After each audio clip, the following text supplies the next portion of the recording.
Madrid es historia. Es reales academias, palacios, bibliotecas, comercios centenarios.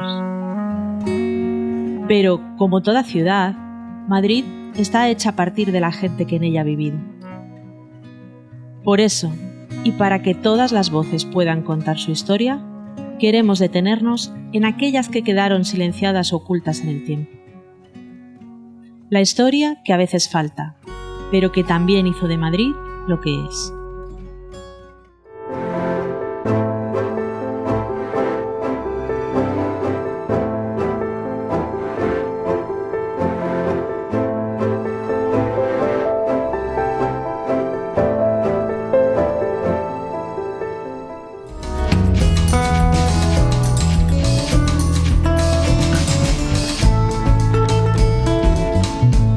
Estamos en la Real Academia de Ciencias Exactas, Físicas y Naturales. La primera mujer miembro de pleno derecho de esta corporación fue Margarita Salas. Técnicamente, la primera mujer miembro de la Academia fue Marie Curie, que ingresó en 1919, pero tenía el rango de académica extranjera, es decir, una persona que reside en el extranjero y que no está involucrada dentro de lo que es la vida académica. Por tanto, la primera mujer, como solemos decir, miembro de pleno derecho, es decir, académica que tiene que trabajar y tiene que involucrarse en las tareas de la academia, fue Margarita Salas, que fue elegida académica en 1986. Margarita Salas es una bioquímica, es asturiana, se formó en Estados Unidos con Severo Ochoa. El legado de Margarita Salas, Margarita Salas murió, esto me gusta aclararlo porque aquí hay mucha gente que viene a las visitas guiadas y dice que está viva. Murió en noviembre del 2019 y su legado ha llegado prácticamente hasta nuestros días. Margarita Salas desarrolló una técnica de amplificación del ADN. Esto dicho así no suena mucho, pero es como en las películas, en las series de televisión, llega la policía, coge una muestra y luego la llevan al laboratorio y luego te dicen quién es el asesino. Todo eso son técnicas de amplificación del ADN. Ella desarrolló una técnica muy concreta que se utiliza cuando la técnica más estándar, la que utiliza todo el mundo, no funciona. Esta técnica ella la patentó cuando trabajaba en Estados Unidos y luego la patentó cuando vino a vivir a Madrid, y durante mucho tiempo ha sido la patente que más dinero le ha dado al Estado español.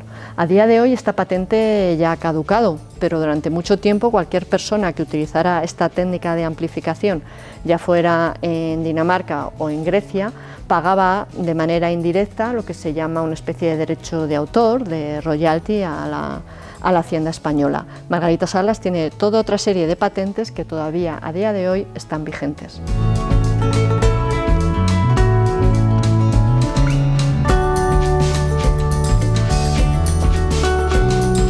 Están ahí las 4 grandes abadesas de la orden benedictina, todas medievales, todas con unos nombres impronunciables. ¿Los digo? Bien, pues son Isabel de Sonangía, Santa Francisca Romana, aquí detrás de mí a la derecha Santa Juliana de Montcornillon y a la izquierda, detrás, la más conocida, Santa Hildegarda de Bingen. Hildegarda de Bingen, doctora de la Iglesia por Benedicto XVI, una señora que fue una gran teóloga, jurista, botánica, compositora de música, en fin, un saber universal. Hildegarda de Bingen, entre otras cosas, se propuso mejorar en esa Europa, en esa centro Europa donde nunca salía el sol, se propuso mejorar un brebaje que tomaban hecho a base de cebada. Y al hacer pruebas con sus conocimientos y al añadirle el lúpulo, pues es la inventora de la cerveza, tal como la conocemos. Y verán que Hildegarda, hay una monja en algunos botellines que circulan por ahí, esa es Hildegarda de Bingen.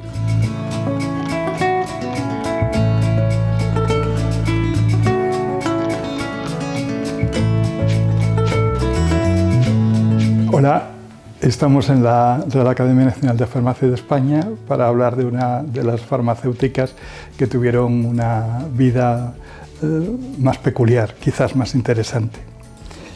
Se trata de Elvira Moragas. Elvira Moragas fue una de las primeras licenciadas en farmacia, lo fue por la Universidad de Madrid en fecha tan cercana a los inicios de la profesión farmacéutica como en 1905.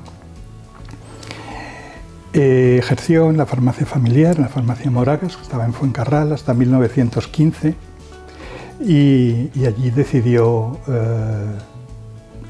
pasar al Carmelo. Trabajó como carmelita, como desarrollando su actividad farmacéutica, pero limitándola a la vida de la comunidad, de la que llegó a ser directora.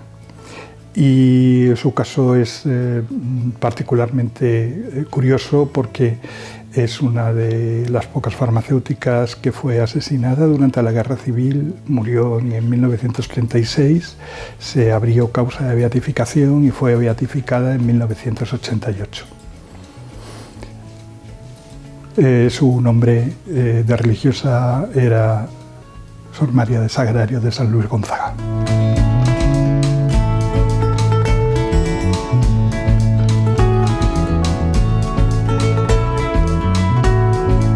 Venimos a ver a María Brey, que es una de las grandes olvidadas de este cementerio y de la historia, porque desgraciadamente el hecho de ser mujer a veces conlleva la necesidad, parece, o la obligación de que nos metan en el baúl del olvido y ahí pasemos pues toda la eternidad y toda la historia. ¿Quién es María Brey? Pues una señora maravillosa, una gallega nacida en 1910, una señora con un historión. Además es curioso porque en el nicho vais a ver que está acompañada por su esposo, por Antonio Rodríguez. Buscad a María Brey y ¿a quién vais a encontrar? A Antonio Rodríguez. Es algo, bueno, pues lo habitual. María, como os digo, es una gallega, es una mujer vinculada al mundo de los libros, a las bibliotecas, es bueno, una estudiosa también de lo que es la propia literatura. Le encanta Juan Valera, es un personaje que le fascina y sobre el que va a hacer diferentes investigaciones, y es una mujer que se va a dedicar además, digamos que a traducir los libros escritos en castellano antiguo, por ejemplo, el libro de Buen Amor. Tal vez los del siglo XXI no entendamos ese lenguaje de otros siglos. María lo que hacía era darle una vuelta para que los menos expertos o los que no tenemos ganas de buscar en el diccionario pudiéramos entender ese lenguaje antiguo. Ama los libros profundamente, es una mujer que va a hacer una colección personal particular de libros. Fijaros hasta qué punto que va a terminar teniendo una propia biblioteca, pero una biblioteca que a día de hoy es una biblioteca pública que está situada en Extremadura, que se llama María Brey y Antonio Rodríguez. Antonio Rodríguez primero, no sea que se nos vaya y dejemos a la mujer en primer lugar. María es una señora, como os digo, con un historión increíble, aprueba con 21 años una oposición, fijaros ya qué capacidad de estudio, de preparación, va a ser bibliotecaria en el Congreso de los Diputados y ahí va a conocer pues, a grandes personajes como no al presidente de la República, don Manuel Azaña, con el que le va a unir, aparte del trabajo, una relación personal. Ellos se van a hacer amigos y llegado el momento en el que la República es atacada por ese alzamiento del bando fascista, directamente lo que hace María es ponerse del lado de lo que ella cree que es lo que tiene que ser la República, lo que se ha elegido democráticamente. No es una cuestión tanto de pura ideología, que también, sino de respeto, de fidelidad, de hacer lo que ella cree correcto, que es bueno, pues apoyar la causa republicana por ser la causa verdadera. María va a ayudar a salvar libros. Tenemos en las cabezas la idea de que todos los cuadros del Prado se llevaron a Valencia. Bueno, también hubo un comité a principios de 1936, a principios de la guerra, perdón, en agosto se crea un comité para salvaguardar el arte en general, no solo los libros. María participa en ese comité que va a salvar libros de la Biblioteca Nacional, que va a salvar libros porque en este país, durante la guerra y después, se quemaron miles de libros. No sé, seguramente tengamos todos en la cabeza ese libro Fahrenheit terrible, ¿no? Que habla de la quema de la literatura, de la cultura. Eso sucedió en este país y en Madrid se quemaron libros. En Barcelona, por ejemplo, en 3 años de guerra llegaron a quemarse toneladas en una única ciudad. ¿Qué pasa? Que si acabamos con la cultura probablemente acabemos con la capacidad de pensar o de reflexionar de la sociedad. María contribuye a esa salvación de la cultura. Hemos de decir además que no únicamente de libros que puedan pertenecer a un bando, porque sabemos también que en la quema de iglesias, en las bibliotecas de algunas iglesias se perdieron ejemplares, bueno, pues que fue una auténtica pérdida, una desgracia. Ella va a contribuir a esa salvación, van a llevar, igual que los cuadros, hay libros que se van a llevar a Valencia, y en Valencia ocurre pues otra historia maravillosa, porque nuestra María se junta con otra María, con María Moliner.